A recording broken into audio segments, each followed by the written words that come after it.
Bem-vindo, amigos, a mais um encontro do nosso estudo da série psicológica Joana de Ângeles, estudando o livro Desperte e Seja Feliz, hoje com o capítulo 12, Advertência de Amor.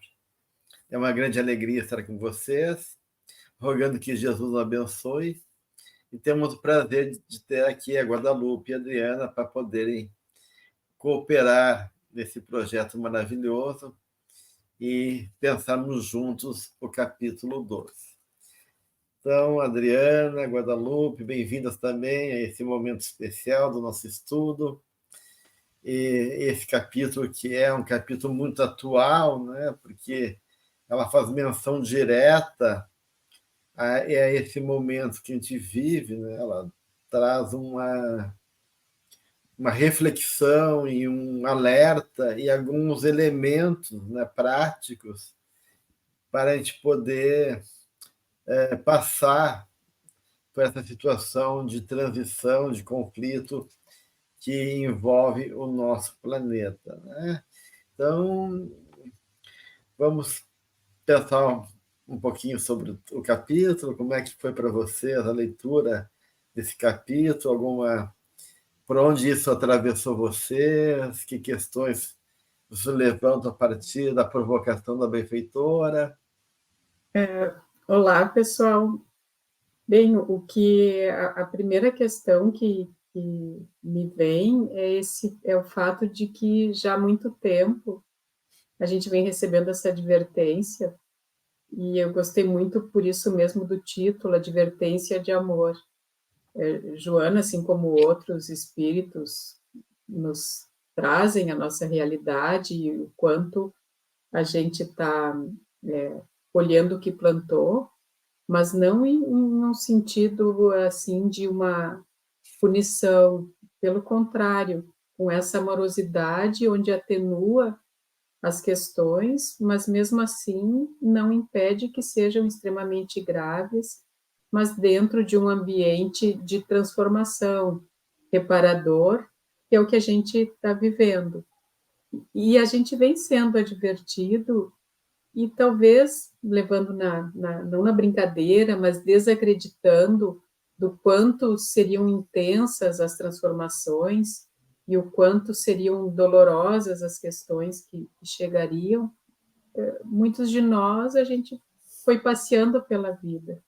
Então, agora, nesse momento, reler isso é mais importante ainda para que a gente sinta a gravidade do momento e, ao mesmo tempo, a amorosidade, o apoio que sempre existiu, que sempre esteve ali, que agora a gente, pela dor, está vivenciando isso e aí conseguindo realmente absorver essas palavras que não são de hoje, né? Então, é isso que eu acho que é interessante em um primeiro momento trazer. Olá, então, muito bom estarmos aqui para estudarmos um tema denso, né? Um tema difícil, e que, como a Guadalupe disse, eu gostei muito do título, né? Advertências de Amor. Porque, veja, eu acho que num momento de transição planetária como esse que nós estamos vivendo, é muito difícil, né? As pessoas passarem por dificuldades, nós estamos acompanhando a dificuldade climática, chuvas num determinado local do país, incêndio em outros, né? Questões financeiras, questões de saúde muito graves, né? E eu acho que a questão mais difícil que as pessoas têm é a sensação de impotência diante disso tudo, né? E esse capítulo, para mim, é belíssimo, porque ela nos adverte, nos mostra um caminho de como devemos proceder diante desses momentos de tamanha dor, de tamanha angústia, de tamanha dificuldade que a humanidade está sofrendo, não apenas o Brasil, mas se nós acompanharmos fora do Brasil também, né, o planeta todo passando por essa transição planetária tão difícil, mas que já foi, como ela disse aqui, anunciada desde Jesus, né? Então, é importante nós olharmos para isso e pensarmos que, sim, tudo está certo, e se tudo está certo, nós é que precisamos nos preparar, né, com essa questão da coragem, e aqui ela vai elencando como nós devemos proceder para esse momento tão difícil, para que possamos ajudar na transição planetária. É interessante que esse pré-texto, né, que sempre acompanha o início do capítulo, né, de começar o capítulo, ela apresenta um texto anterior de introdução ao capítulo. Ela começa dizendo dessas dores que vão se avolumar na Terra, que se avolumam na Terra, né? Então, realmente é um momento de intensificações de tensões e crises, e de uma certa maneira, a gente vê isso psicologicamente, com o aumento da ansiedade, do estresse, da angústia, as tensões que mobilizam reações de violência, né? Esse processo que a gente percebe hoje em dia da dificuldade de lidar com os impulsos, e mediar, elaborar, e uma descarga pulsional muito grande, né, das pessoas, não só adultos, mas também jovens, adolescentes. Então, a Joana coloca que esse momento que vivemos, né, esse sujeito moderno, se vê esmagado por conflitos que não abrandam de intensidade. Ao contrário, como ela coloca aqui, isso vai aumentando numa dimensão que coloca, né, em questão vários aspectos da nossa vida. E talvez seja essa necessidade, né, por isso que essa crise e essa advertência que a Bevian nos traz é justamente para nos orientar a repensar, né, naquela proposta que a gente vê às vezes nas cidades, né, quando tem uma rua sendo consertada, né, e diz, olha, desculpe o transtorno, mas o incômodo dura pouco, mas as melhorias serão para sempre, né? Ou seja, né? Então, o que a gente vive nesse momento talvez seja isso, um momento de transtorno, mas transitório para uma dimensão maior. Tanto é, né, que no Homem Integral, quando a gente já trabalhou Homem Integral, mas eu lembro que num dos capítulos ela coloca que é justamente nesse homem atribulado dos dias atuais que a divindade deposita a confiança em favor de uma renovação, em favor de um mundo melhor. Então, de uma certa forma, o que a gente percebe aqui na proposta da benfeitora é que, apesar de toda essa dimensão pesado, difícil, delicada, a postura dela é muito positiva, né? Muito no sentido, olha, não vamos nos perder, né, nesse momento difícil e mais sombrio, e nós temos condições, vocês têm condições de superar, desde que se comprometam com alguns movimentos, né, que envolvem o cuidado desse momento. Então, é um momento de que exige cuidado da nossa parte. Não sei como é que você vê isso, né, em relação ao que ela vem trazendo aqui no capítulo. Aqui eu achei bonito quando ela coloca aqui nesse pré-texto, né, que o sofrimento a todos alcança sem exceção. Então, é isso que é importante de pensarmos, né? Todos nós, de uma forma ou outra, carregamos as nossas dores, as nossas aflições, né? Mas aqui ela continua, né, convidando o burilamento e a vitória sobre as imperfeições morais. Então, a dor, ela vai trazer uma forma bela de olhar para a dor e o sofrimento como um convite para o aperfeiçoamento pessoal. E ela diz que essa é uma questão moral. Então, esse sofrimento que o planeta passa é um convite para que, de forma coletiva, né, o planeta seja trabalhado com essas questões morais, né? Tudo isso, porém, foi amorosamente anunciado por Jesus, que não ignorava o primitivismo da criatura humana. Então, nós vemos Kardec falando, né, do planeta de provas e expiações, onde há o predomínio do mal. Então, se há o predomínio do mal, esse primitivismo ele iria evoluir a ponto de culminar como estamos hoje atravessando, né? Então, Kardec já coloca, e ele já falou, né, na questão da transição planetária, que se pegarmos lá em André Luiz, ele já fala que naquela época, né, muitos espíritos que naquela época já desencarnavam, já estariam indo para outros locais. Então, veja, essa transição ela foi lenta, né? Ela já começou de forma lenta, e agora está intensificada em virtude desse primitivismo que ainda reina em nós. E o interessante é pensarmos que num planeta de regeneração ainda vai ter dor, né? Mas não é mais o predomínio da dor. Isso que é importante da gente pensar, né? Então, que essa transformação é lenta. Eu acho que tem um ponto que tu destacaste na voz, né, assim, e que eu acho bem importante, é a questão da moral, né, da transformação moral. Porque é claro que isso nos deixa muito claro, que a questão da transformação é espiritual, é moral, o quanto nós temos o intelecto já bastante desenvolvido e as questões éticas e morais do espírito precisam ser mais lapidadas.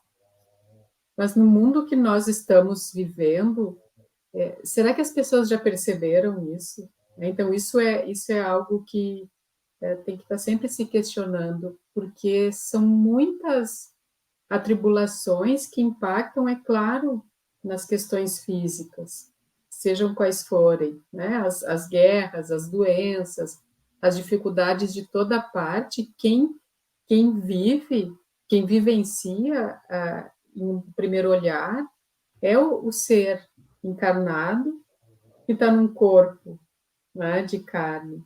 Mas esse olhar de que é uma experiência e de que a vida não acaba, ele precisa estar sempre muito no alicerce da nossa forma de viver, porque a gente não se desespera, né? E o que me parece que existe muito, e é da nossa humanidade, né? Mas é isso, é se perder a noção do que está acontecendo, como o Gelson trouxe, a Joana de Ângeles, a mentora nos traz muito claro, não, é difícil, mas olha realmente com um olhar mais profundo, mais espiritual para o que está acontecendo, porque o amor está presente e é uma transformação.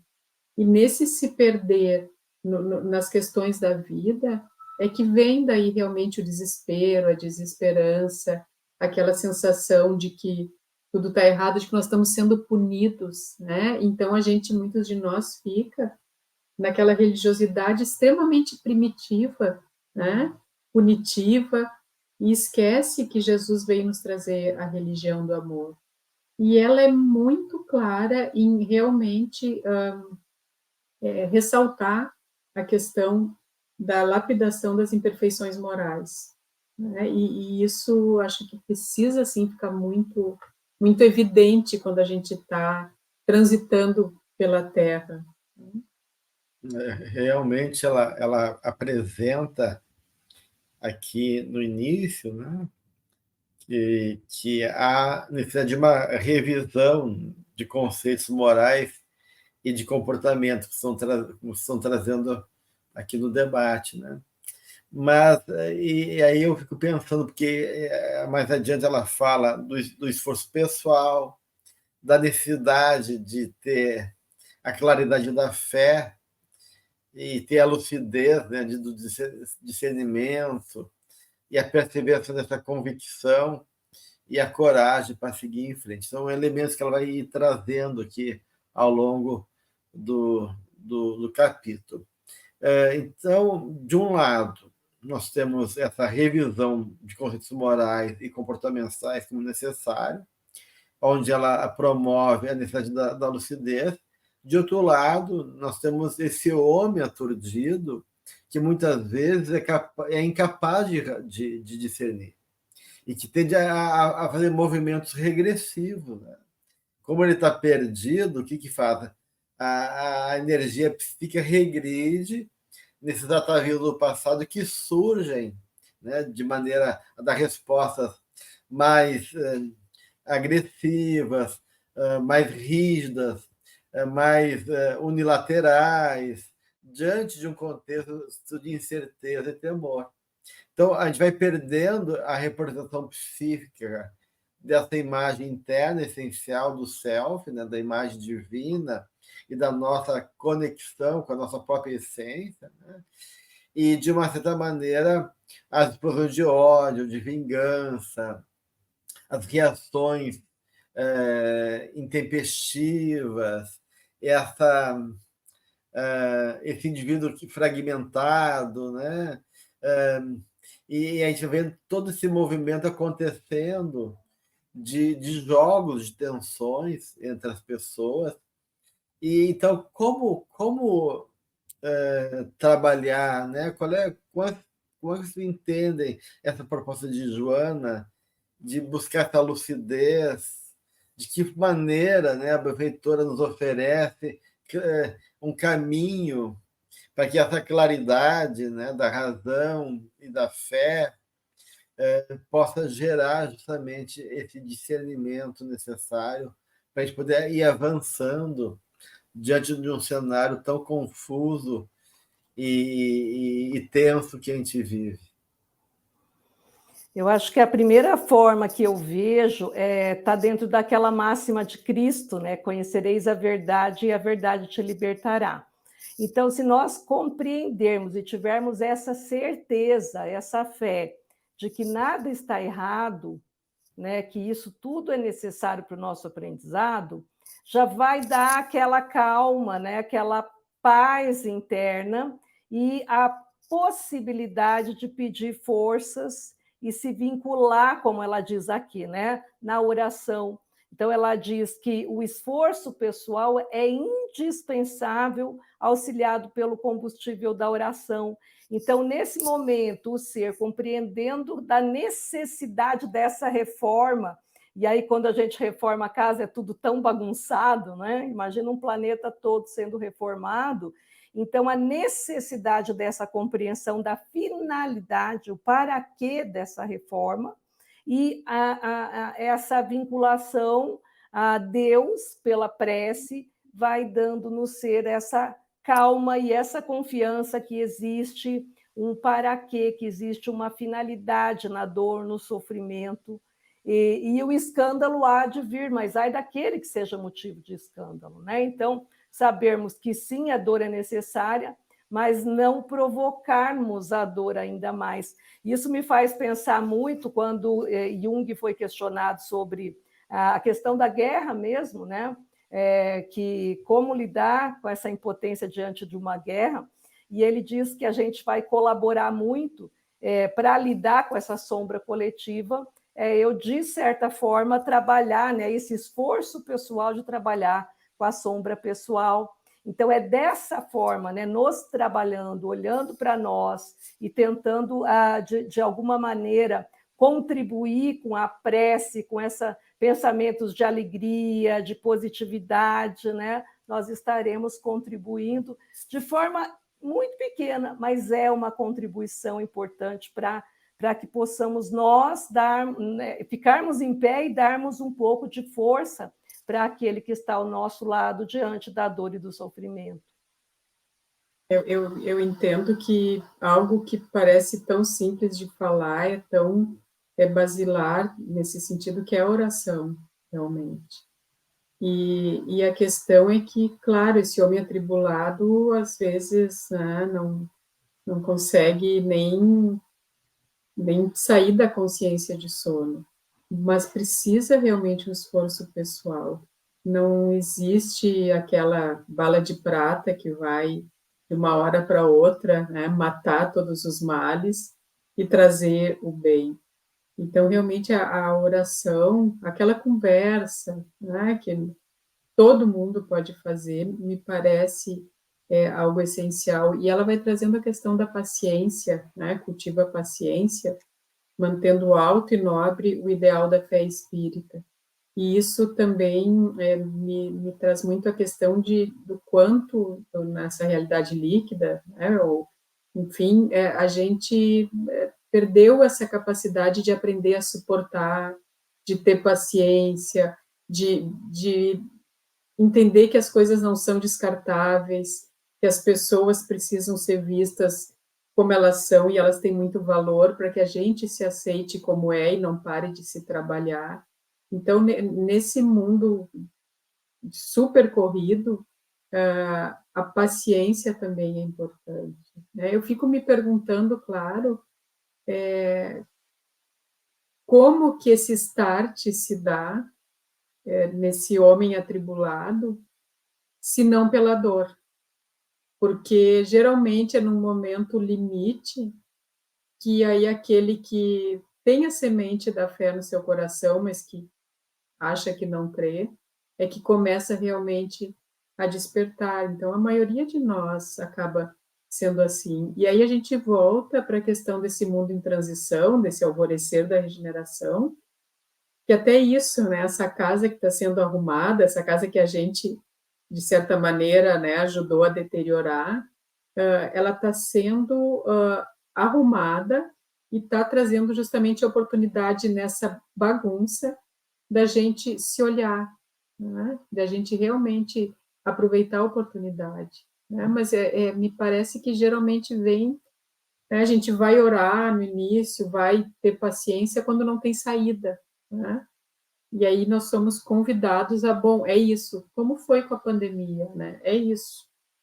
Então, nesse limite, tem essa oportunidade também. É claro, né, Guadalupe, que realmente a gente está num momento de saturação, esse colapso, né, ele tem que vir, ele é necessário, né, o Mafessoli, que é um intelectual francês que trabalha essas questões atuais da sociedade moderna, ele fala sobre essa saturação, e é interessante que ele relaciona essa saturação não como uma crise econômica, mas uma crise espiritual da sociedade, justamente por falta espiritual causada pela abundância de consumo. Então, o consumismo, segundo ele, né, cria essa falta espiritual, porque quando não há nada necessário, tudo tu pode ser preenchido pela fantasia consumista, o supérfluo se torna importante.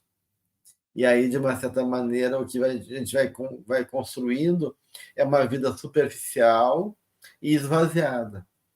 Então, essa persona, esse homem ilusório, ele tem que ser desmantelado realmente, né? Então, por isso que é uma advertência de amor. E pensando no que vocês estão falando, eu acho que no título da Joana também não esquecer realmente da experiência amorosa da qual nós fazemos parte e ter realmente perto de nós essa ideia que tudo isso não é por um castigo, como estão colocando, não é por uma punição, isso é para um despertar amoroso em favor de que a experiência que é vindo muito fora, né, muito para fora, possa ser trazido para dentro e a gente buscar realmente isso que tu está falando agora, essa casa interna, né? Esse Cristo como homem interior a ser realizado dentro de cada um de nós, né? E aí, aqui no início do capítulo, a benfeitora fala do martirilógio, né? Que ela mesma viveu na época de Joana de Cusa, quando ela e seus filhos foram jogados na arena para serem devorados pelas feras, né? E ela diz que hoje em dia, né, o circo aumentou suas dimensões e o suplício agora são de outras formas, mas todos nós somos convocados a esse testemunho da verdade. Então, é um momento realmente desse momento de separação do joio e do trigo, onde cada um é chamado, então, a esse confronto consigo mesmo. E essa posição, que eu acredito nesse amor divino, eu assumo minha responsabilidade, minha capacidade de me transformar e passar por esse processo, ou eu vou infantilizar, ou eu vou negar e vou buscar subterfúgios cada vez mais primitivos, ilusórios, para não ter que olhar para essa realidade. E é importante quando ela diz aqui, né, na simbologia profética, ele caracterizou as horas terríveis vestindo-as de alegoria. E a gente viu muito, né, a alegoria do fim do mundo, né? Então, as pessoas acreditavam, o mundo vai acabar, o mundo vai acabar. E aí tinham os filmes, onde tinha aquelas, realmente vinha aqueles cataclismas e o mundo acabava, uma série de filmes, aí vinha na arte, na pintura, né, imagens retratando esse fim de mundo. Então, isso tudo é uma alegoria a esse momento de um final de uma era, né? Então, não é um final concreto, mas sim simbólico, em que cada um de nós vai viver o fim de um processo em nós, para que um novo processo possa dar entrada. Por isso, da necessidade desse, de forma pessoal, esse esforço para que cada um lide em si com as suas dificuldades, e aí isso refletirá fora, lidando com essas questões dessa violência externa, como eu quero diminuir a violência fora, se eu ainda reajo. Ela coloca muito essa questão, né? Que nós devemos agir e não reagir. Então, a reação, ela está sempre baseada, calcada no instinto ainda, né? Nós somos muito reagentes. Uma pessoa fala uma coisa, pronto, eu já reajo, eu já, de forma instintiva, eu vou emitir um comportamento nesse nível. Então, essa alegoria, ela mostra, sim, essa necessidade de uma mudança vibratória do planeta. Mas o planeta reflete os seus moradores, então cada um de nós deve se esforçar para manter a nossa vibração, né, também elevada, por isso da questão da oração. Porque quando eu estou conectada com Deus, com os espíritos superiores, eu me conecto fora, ao mesmo tempo eu me conecto com essa imago Dei, com esse Deus em mim, e a partir daí a minha vibração é diferente do que aquela de só estar no mundo, só nesse movimento externo do mundo e para o mundo, né? Então, precisa algo encerrar em nós para que esse mundo acabe em nós, para que o novo possa iniciar um novo momento de evolução em nós. E é um momento nós também, enquanto trajetória individual, mas ligados coletivamente, como ela diz, como se fosse um grande, enorme corpo psíquico, espiritual, onde um impacta no outro. Então, essa questão da vibração, ela é tão importante, e eu acho interessante porque já não é de agora, mas cada vez mais isso está sendo colocado na mídia, que também tem um lado nefasto, mas tem um lado muito bom, né? E a gente precisa saber usar. Então, cada vez mais se vê esse movimento também do quanto é importante o pensar positivo, do quanto os pensamentos negativos impactam nas doenças do corpo físico, e a partir dessas questões do próprio corpo físico, que é o nosso instrumento aqui, as pessoas vão despertando para algo que antes era tido como até uma forma pejorativa de ver a ciência, seja psicológica, médica. Então, isso já está disseminado. Nós precisamos ter esses olhos de ver, porque por todos os lugares vão existir ainda espíritos vibrando em uma animosidade, enfim, ainda um pouco aturdidos com tudo isso, mas muita coisa está sendo dita em um momento que a gente já tem essas duas realidades, convivendo, né? E aí, para que lado a gente vai olhar? Então, realmente, é muito interessante o quanto tem saído na mídia, né?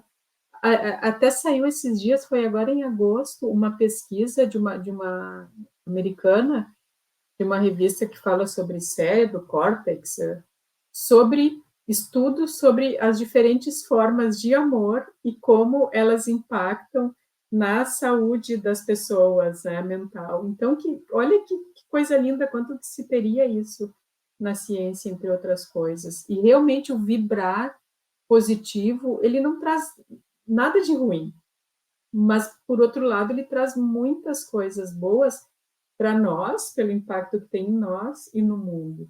E parecem coisas tão simples, mas não são simples, né?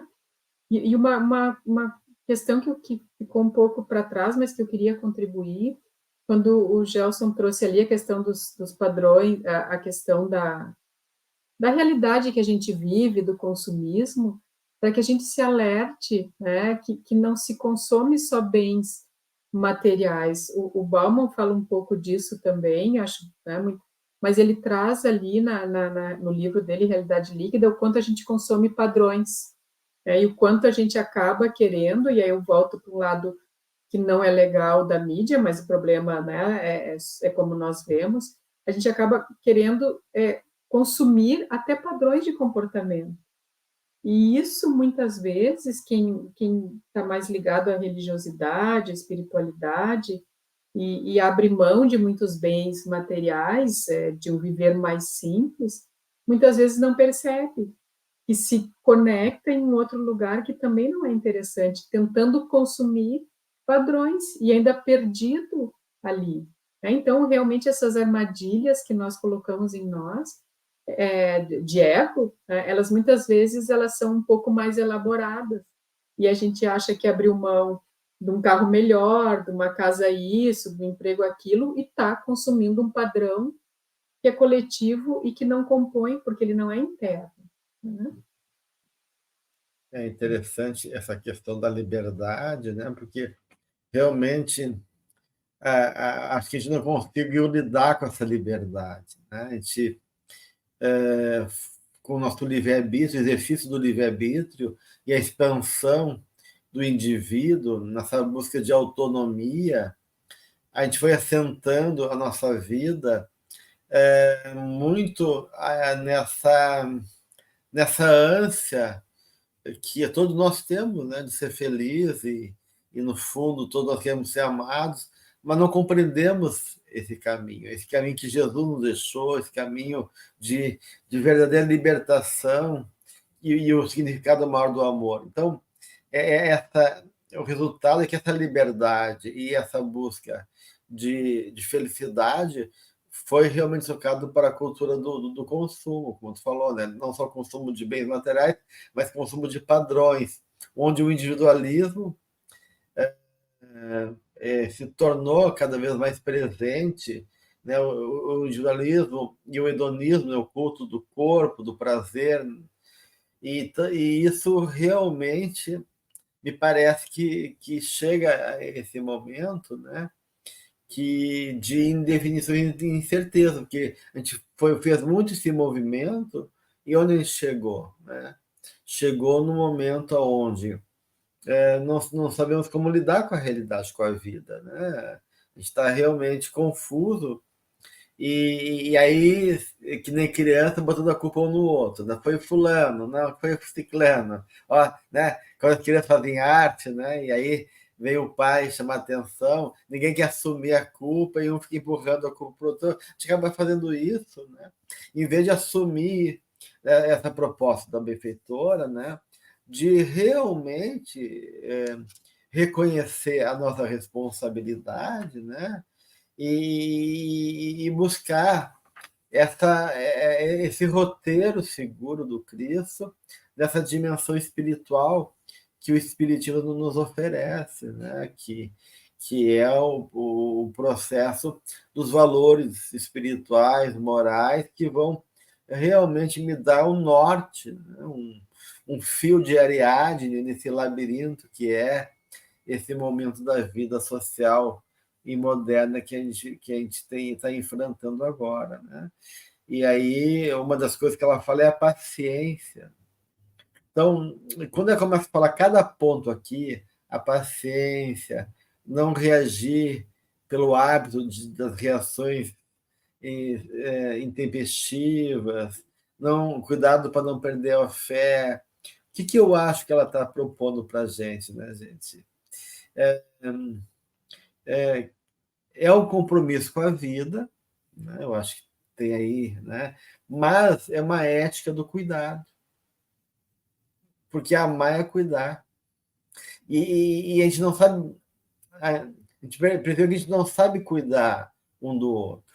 A banalização da vida, né? A gente se coloca nesse excesso, em situações de risco, né? O uso abusivo de substância, a violência, a vida que está tão assim, não vale nada, né? As pessoas matam umas às outras, né? Um assalto, a pessoa já atira, às vezes é para roubar uma coisinha de nada, né? Ou porque a pessoa é infeliz que vai matar o outro, ou vai abortar, né? Simplesmente porque o corpo é meu. Ou seja, todo esse discurso que sustenta esse delírio individualista e que aponta na nossa incapacidade de viver essa ética do cuidado. Então, para mim, o que a Joana propõe aqui no capítulo é: vamos aprender a cuidar um dos outros, a cuidar de si, e aí ela oferece alguns elementos para que esse cuidado possa ser realmente efetivado na nossa vida. Não sei o que parece para vocês, mas me veio essa ideia, né, dessa ética do cuidado aqui. Eu achei tão bonito, eu não tinha pensado assim, né? Tão verdadeiro e tão bonito, realmente. É algo que a gente precisa aprender para nós e para os outros em geral. Mas muito interessante mesmo. E aí que entra a questão da coragem, né? Porque se pegarmos o sentido etimológico da palavra coragem, seria cor, que vem de coração, e agem, que vem de ação. Então, esse cuidar de si, cuidar do outro, ele pressupõe esse agir com o coração. Então, eu vou cuidar com o coração, eu vou cuidar com o meu amor, com o meu carinho, como se fosse uma planta que precisa, né, da água, que precisa do adubo, que precisa dessa energia mesmo, né? Então, essa consciência da fé, ela proporciona essa harmonia da paz, e aí ela vai gerar felicidade, porque ninguém consegue realmente ser feliz sozinho, né? Ele precisa do outro. Então, nesse momento de transição que, cuidando de si com essa amorosidade, nós estaremos, então, fazendo esse exercício de conexão entre as criaturas, entre os seres, entre os animais, as plantas, e com essa consciência da natureza, consciência ecológica, consciência da água. Então, a gente precisa, né, dessas questões para poder, então, exercitar o que a Joana nos coloca, que é realmente essa advertência de amor. Então, o amor como essa energia de conexão que nos conecta uns aos outros, principalmente ao planeta, né? Ela traz tão bonito quando vai dizendo, então, abaixo, né? Que nenhum tesouro se equipare ao bem-estar da consciência reta e pacificada, em harmonia com os decretos divinos, e vai daí trazendo essa frase abaixo que eu achei linda: amando o bem no lar, nos grupos sociais, de trabalho religioso e na comunidade, o cristão é uma carta viva de Jesus. Então, é muito isso na prática. Lá aquilo que a gente perguntou, mas como é que faz, né, para que a gente seja essa carta viva e vá realmente cada coisinha que vai aparecendo na vida, cada momento, né, realmente estando ali naquele presente, muitas vezes em uma resignação ativa, como a mentora traz, outras vezes realmente usando mais de impulso e coragem, mas estando ali e percebendo o que a vida quer me dizer com isso, como é que eu vou me relacionar com essa situação, o que eu vou absorver disso, o que eu vou dar de mim, quando eu vou pedir ajuda, quando eu vou ajudar. Será que eu posso fazer isso tudo junto? Porque, na verdade, tudo acontece ao mesmo tempo.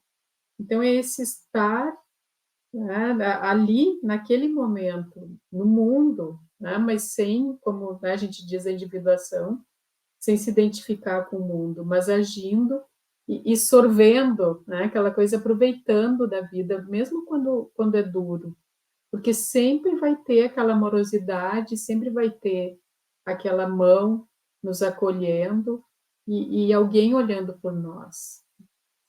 Eu queria chamar a atenção para 2 elementos que ela traz. O primeiro é avançar é a meta, ela coloca aqui, seguir sempre a diretriz. Então, essa questão da coragem, né, que a Adriana colocou. E eu vejo realmente um dos grandes perigos, essa onda, né, de desamparo, esse desânimo, né, as depressões, o suicídio, o medo, né, que o Bauman coloca, né, que o medo é um dos sintomas mais presentes da nossa sociedade atual, né, nas patologias do vazio, entre outros sintomas. Né? Então, de um lado, a gente tem essa atmosfera, né, de falta de perspectiva, desse mundo que parece não oferecer, né, uma saída, e muitas pessoas vão caindo nesse pessimismo, né, nesse padrão de negativista, e a gente vê as pessoas realmente no estado de, parece que de existência, né, que indiferença, ou de de autoabandono. Então, e aí a questão da importância dessa frase de Joana, do avançar como meta, né? De não perder o nosso foco e o nosso compromisso de adiante. E outro ponto que ela coloca aqui, que ela fala da importância de renunciar à presunção e ser simples. Né? Então, interessante ela trazer isso. Né? O que ela quer dizer na verdade, de realmente renunciar essa, essa presunção? O que ela quer dizer em buscar a simplicidade? Né? Eu fiquei pensando nessa colocação da benfeitora, né? É que realmente, nesse momento da pessoa se aturdir e perdida, né? Na busca dessa anseio de preenchimento, né? Seja por amor inconsciente, de reconhecimento, né? Meio que também nesse gostinho amargo de buscar tantas coisas de consumo e não sentir realmente uma consistência interna, né? Esse homem atual se vê vitimado pelo conflito. E aí, em vez de assumir essa derrota, né, e buscar essa simplicidade, porque as coisas do Cristo são simples, ele se mascara mais ainda, né? Ou se mascara, ou busca essa fantasia de poder e de sucesso, ou estado narcisista, da contemplação de uma hipervalorização da sua imagem. Então, a gente vê que a saída que o ser humano está buscando, muitas vezes se distancia realmente de um processo que vai resultar no autoencontro e na transformação. Então, buscando essa fuga e se alienando cada vez mais. Então, eu acho bem importante essa colocação aqui de Joana, né? De renunciar à presunção. Puxa, vamos assumir que eu tentei e não deu certo. Né? E vão abrir mão do orgulho, da onipotência, de achar, de ficar teimosamente insistindo que o caminho é esse, né? E aí essa simplicidade de coração, de reconhecer, né, que que são coisas simples, né? Que a gente vai perdendo, de olhar melhor o outro, de uma conversa sincera, de um momento para parar, né? De realmente buscar certos sabores da vida, que são também simples, e que a gente vai abdicando em nome de uma fantasia irreal que é só ilusão para nós. E Jung já dizia, né? E como é difícil ser simples, né? Então, a gente viu que no final da vida dele, ele tira até a luz elétrica da casa. Para quê, né? Não é porque ele queria economizar eletricidade, não, mas é que ao lidar com esse exercício, né, de tirar a água do poço novamente, era uma forma de, nessa simplicidade, ele se conectar com seus valores internos.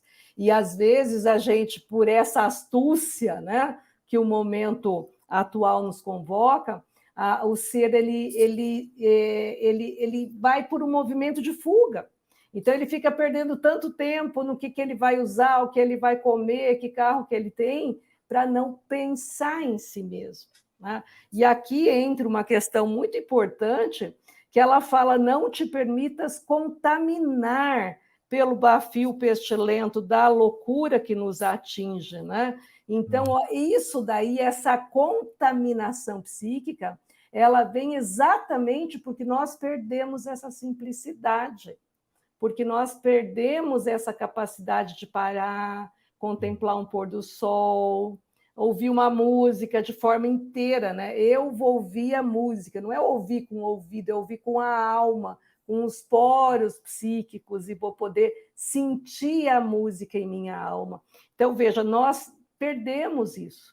E aí, em vez de nos contaminarmos com o amor, com a alegria, com a caridade, que é essa carta viva. Olha que interessante, uma carta traz em si uma mensagem escrita. E quando nós somos o cristão, né, a carta viva de Cristo, nós, pelos nossos comportamentos e sentimentos, propiciamos que o outro se contagie com esse sentimento de amor. Isso é ser carta viva, é que a pessoa possa se contagiar com a minha atmosfera, assim como eu possa me contagiar com a atmosfera do meu irmão, daquele que está ao meu lado. Então, veja, né? Então, que a gente consiga, nesse momento de parar, de respirar, de contemplar, sair dessa contaminação psíquica que a sombra coletiva desperta em nós, né? A gente deixa de ser indivíduo e se torna massa. Por isso que aí vem a questão da perda de sentido, o suicídio e tanta coisa que nos atinge, que nos atropela. Ela usa aqui o verbo atropelar, né? Nós somos atropelados por essas questões que estão ao nosso lado no dia a dia. Estão ao nosso lado e nós estamos sujeitos a também ser visitados, né? Então, isso tem muito a ver com essa questão de termos ali a humildade junto com a fé, para perceber que a gente não está fora disso, não é lá nele, né? Não, nós fazemos parte disso. E isso me vem muito ao encontro dessa frase que ela traz, vigia, quando ela traz para orar, né? Ora e ora mais, né? E mais um pouco, trazendo a questão da simplicidade. Mas quando ela nos diz para vigiar mais, advertido quanto ao rolo compressor que avança inexorável, esmagando os distraídos. Então, também precisa essa vigilância, que a gente fuja da ingenuidade, que a gente entenda, então, saiba transitar entre esses polos, né? Uma coisa é tu trabalhar procurando o bom, o belo, a caridade. Outra coisa é ter uma ingenuidade que não percebe a complexidade do mundo e, inclusive, o quanto tu pode ser atingido por ela, né? Que daí não é só ingenuidade, a gente traz a arrogância junto, essas questões, mas que esmagando os distraídos, né? Então, que a gente não se distraia. Uma coisa é relaxar, ouvir uma música, como a Adriana trouxe, e quanto mais a gente estiver conectado com isso, menos distraído a gente vai estar, né? Porque isso não é uma distração, é uma conexão. não é desse tipo de distração que se fala, mas porque senão nós vamos ser esmagados, né? Que a gente não se iluda que está pronto, né? Nós estamos juntos e de mãos dadas que a gente vai para frente, mas um puxa o outro, nós não estamos nessa missão de salvar a Terra, né? Nós fazemos parte, como eu trouxe antes, de um grande corpo psíquico, espiritual, onde está todo mundo ali envolvido. E nesse processo, né, do receio de se contaminar, né, e de vigiar, né, para a gente não ser tomado por essa onda, né, pesada. Uma das coisas que é importante nessa ética do cuidado é realmente parar, né, porque tá em excesso, as crianças e adolescentes hoje em dia, a todo momento, né, nas mídias sociais, no computador ou no celular, consumindo imagens, informações, mas não digerem, não elaboram, e se vinculam só nesse mundo virtual e não sabem se relacionar, nem consigo, nem com o outro. Então, a gente vai perdendo realmente essa capacidade de parar, de realmente se vincular verdadeiramente ao outro, à vida, naquilo que é essencial. Então, por isso que Joana vai falar uma série de afirmativas aqui, né? De não estar no jogo da agressividade do mundo, de não querer ficar preso no jogo também dessas forças geradoras de malignidade, né? Que se a gente for sucumbir, é para sucumbir na vivência, né, do amor, para a glória do serviço a Deus, diz a Benfeitora. Ou seja, né, que a gente possa, né, realmente nos mantermos comprometidos com a caridade e com o bem, né, nessa carta viva aí que a Adriana sublinhou, né? Então, é importante a gente estar com isso sempre muito presente, muito atento, porque é fácil a gente se perder nesse jogo todo que acontece no mundo, né? E porque a benfeitora vai falar, né, que os tempos estão aí, né, são chegados, né, mas que a gente tem que realmente tomar consciência, recordar que Jesus está conosco. Ele vai à frente, iluminando nosso caminho, nos dando suporte, iluminando assim os passos e dando também a motivação, né, de avançar na certeza da vitória, né? Como diz ali, como comentei, avançar é a meta, seguir sempre é a diretriz. Então, acho que é muito bonito esse texto, né, da benfeitora. Parece um texto muito assim comum, né? Mas ao momento atual, um texto que a gente vê em outros autores, mas se a gente lê com cuidado, né, a gente vê assim realmente um elementos fundamentais e que nos ajudam realmente a ter esse norte e essa clareza diante desses tempos de incerteza e de confusão que a gente vive. E aí, Adriana, mais alguma coisa, né, que você quer trazer? Eu acho que ele é um texto tão profundo que realmente tem hora que a gente fica, né, prestando atenção no que ela traz o que eu acho muito bonito é a possibilidade de ação que ela nos convoca, né? Nós temos uma possibilidade de contribuir num momento de dor. E às vezes a gente acha que não, né, que está tudo tão difícil, e eu vejo muito, né, o suicídio, que está tão, né, os números muito elevados do suicídio, realmente o ser perde, né, essa capacidade de olhar para si e para o outro. Então, ele não consegue olhar para isso de forma simbólica, que algo nele precisa morrer, mas não ele, né?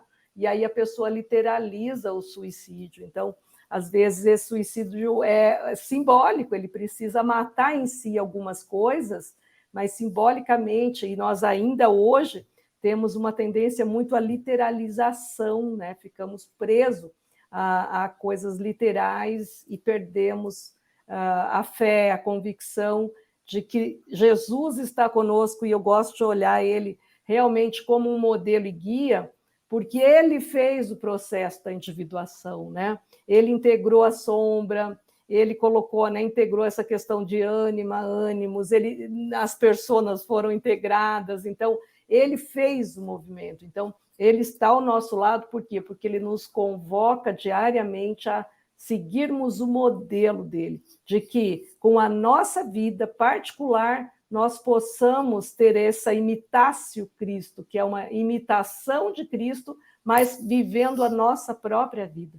A vida que nos convoca a ser vivida, e não a vida dele, porque eu acho que isso é a grande dificuldade do cristão, né? Ele quer ser tão bom quanto Cristo. Não, nós temos que viver a nossa vida. Esse é o convite e essa advertência, né? Que possamos, sim, passar pelas dificuldades, dores e aflições, mas vivendo a vida que nós, né, o mito que nós temos para ser vivido aqui na Terra. E esse processo de agir que a benfeitora coloca, né, ela realmente não dá muita alternativa. Ou a gente ou vai o esforço até o fim, né, como ela coloca aqui, ou a gente fica na retaguarda. Então não tem meio termo mais, né? Ou tu fica na retaguarda e aí tu vai ter que pagar o preço dessa opção, dessa condição, ou tu vai realmente se comprometer de fazer esse esforço até realmente a gente conseguir romper, né, esse momento e realmente romper também a própria escuridão que habita dentro de nós. Sim, Guadalupe, tem que comentar alguma coisa? Dizer que chega de terceirizar, né? Que nós somos auxiliados, sim, desde sempre para sempre, né? Essa lei do amor, né? Deus é vida e vida é amor, está ali conosco, mas nós temos que fazer a nossa parte. Então, não dá para colocar no outro algo que é nosso, que é a nossa vida, e viver a nossa vida é viver em caridade, é viver em auxílio ao próximo, é tudo que Cristo nos ensinou e como Jesus viveu, ele não se deixou de lado. Então, como a Adriana trouxe, ele mostrou que isso é possível, né? Mas como é que a gente faz isso na nossa vida, no nosso mundinho, né? Então, não dá para terceirizar, não dá para dizer que, né, alguém vai tomar conta disso. A gente vai tomar conta, né? Pegar as rédeas da nossa vida, que é justamente honrar o amor divino, a obra da criação, e entender que isso é cooperar, é agir em benefício de todos e em uma comunhão, realmente. Né? Ela tem um outro momento da obra dela que falou, não é porque está um surto de gripe que o normal é estar gripado, né? Então, aqui é a mesma coisa, né? Aquilo que parece normal e comum é patológico. Então, ela fala assim que o momento é de loucura, né? E os dias, né, são de loucura, ela comenta aqui no capítulo, e que a gente não se deve deixar enlouquecer. E não vão faltar, diz a benfeitora, provocações e tentações diante desse cenário, né, que nos atravessa de várias maneiras. Então, que a gente possa realmente se fortalecer na fé, como ela coloca aqui, na oração, como agora sinalizou, nesses processos todos que a gente comentou aqui, né, que para poder fazer valer essa caminhada, esse esforço necessário, mas que vai redundar em grandes conquistas para todos nós. Então, vamos, né, perseverar firmes, com paciência, com confiança, com dignidade, né, sabendo, como diz a benfeitora, que Jesus está conosco. Muito bem.